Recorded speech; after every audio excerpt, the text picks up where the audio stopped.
All right, in my review of the Cold Steel Outdoorsman, I pointed out that even though I splurged on the full version, there was a light version that was very affordable, and I've bought light versions of other cold steel knives and been very pleased with them. However, going on 10 years ago, I decided I couldn't afford the full version of this particular knife that I had my eye on for a while, so I took a risk on, well, the equivalent. It's not really called the light version, but it is the lighter version of the Black Bear Classic sub-hilt fighter, and that would be the OSS. Now, this is like a second generation version with the OS 8A steel, not the 440C. So supposedly that's an improvement. But yeah, I've had this for going on a decade. I paid maybe 60, 70 bucks for it, but I've never really connected to this knife for some reasons I'll go over. But I haven't modified it yet, and I may be doing that, well, right now for you guys in a few. But I wanted to show it to you before I did that, and to go over some of the issues I've had with the knife. Alright, so I feel like I need to qualify this review up front. I'm not saying this is a bad knife. I'm saying I just haven't connected with it. For instance, there's certainly a lot of tests you can see online that show it's a strong knife. But I would say it doesn't feel like a strong knife. And there's other issues about the feel for me that don't appeal.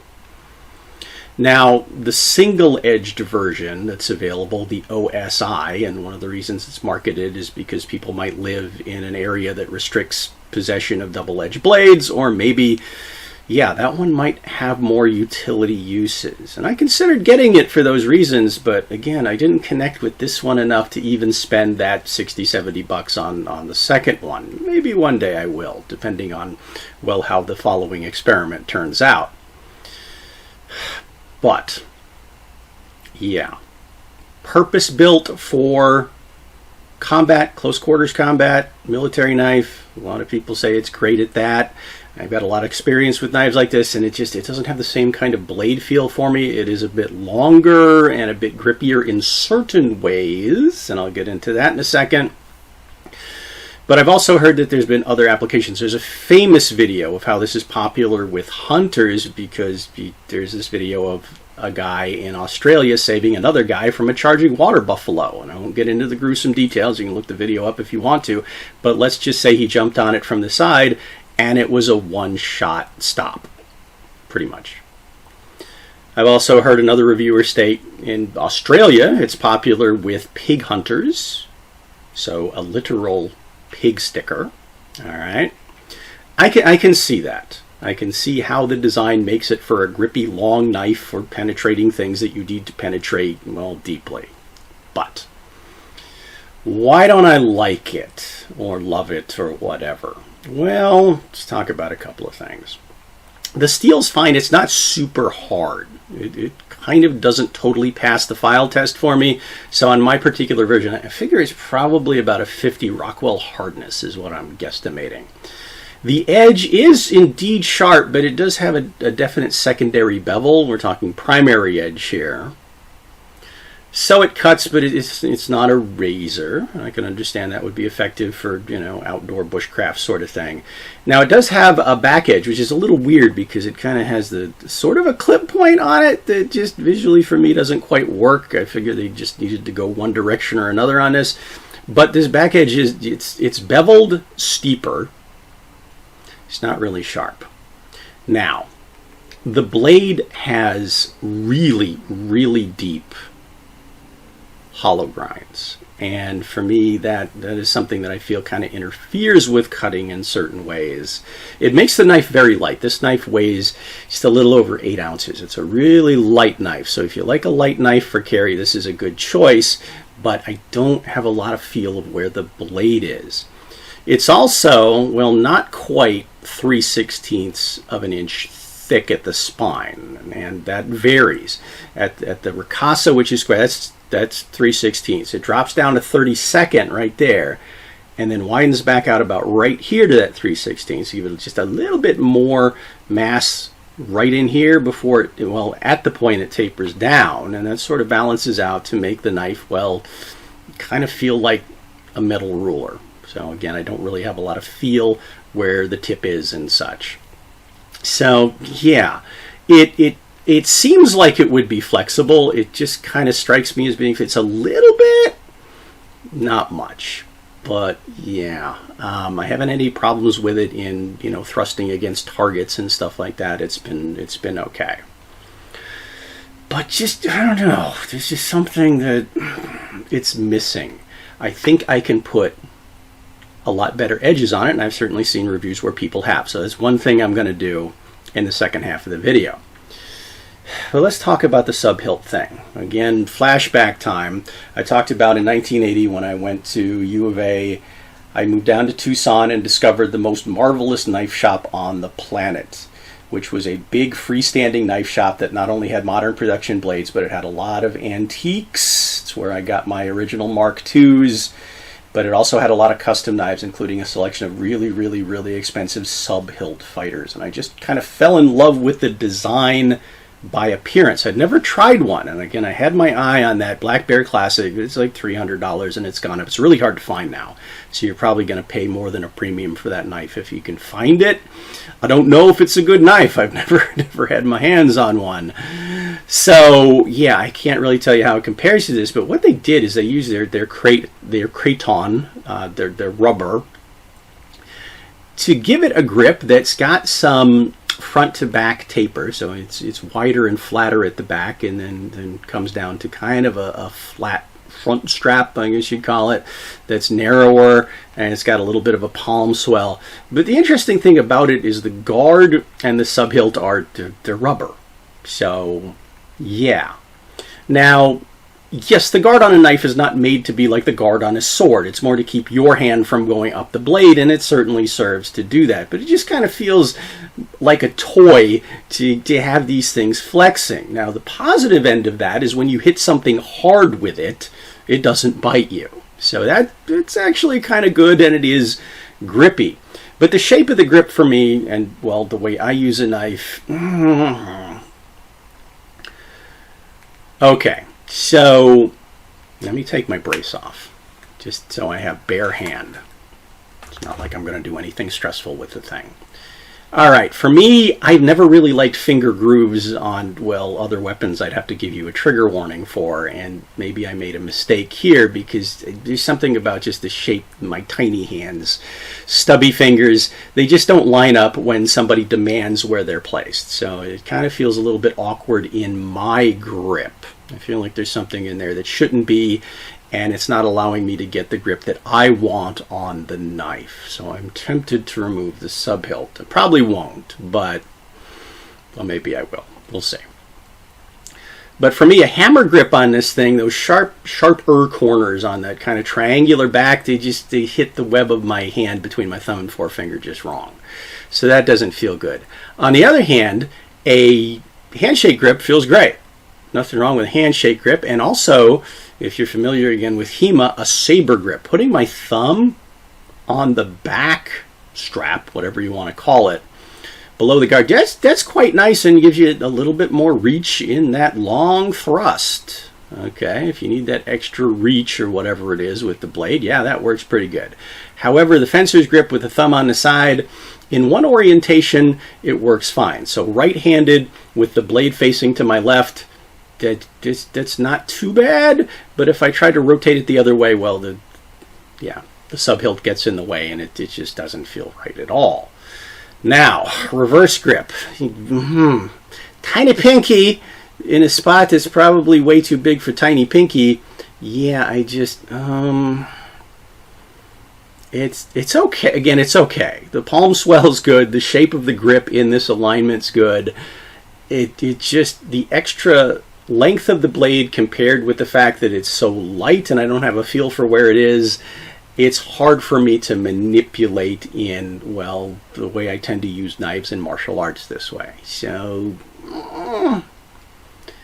again, it's not terrible, but it's just not, it just doesn't have the magic. I talked about in other videos that Harry Potter moment where he goes into the wand shop and he picks up the right wand and the light shines down from the heavens and the choir of angels sing, and you know you got one that's right for you. Yeah, there's no Harry Potter moment here. So maybe that's just my biggest issue with it, is there's certain things about it that I thought, dreamed, hoped would be better for me, and just not quite. Okay, let's talk about the sheath for a minute.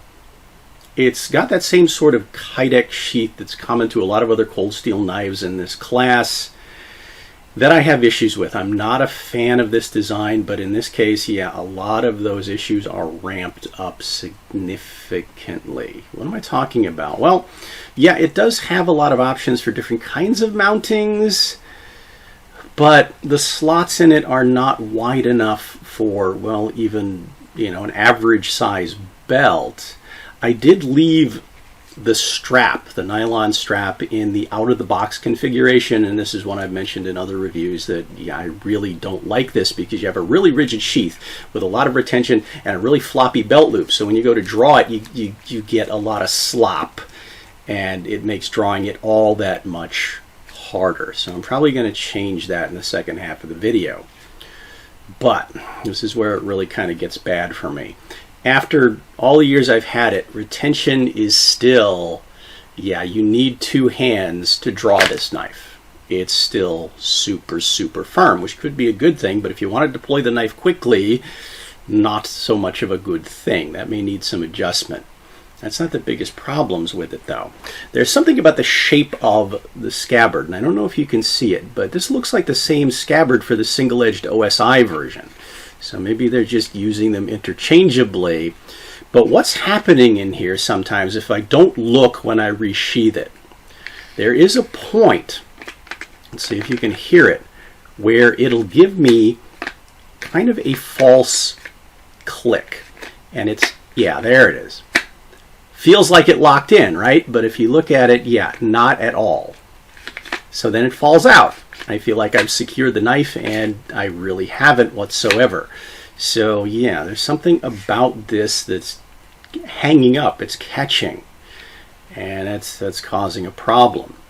Now, when I lock it all the way home, here's my other issue with it. If you look at where the sub-hilt is compared to where the top of the scabbard is, there's no room for me to get my finger in there, which means I'm not grabbing the knife initially in the grip that I would securely have it in hand when I draw it, but also I can't even get my finger in there to use that sub-hilt properly to help me pull it out.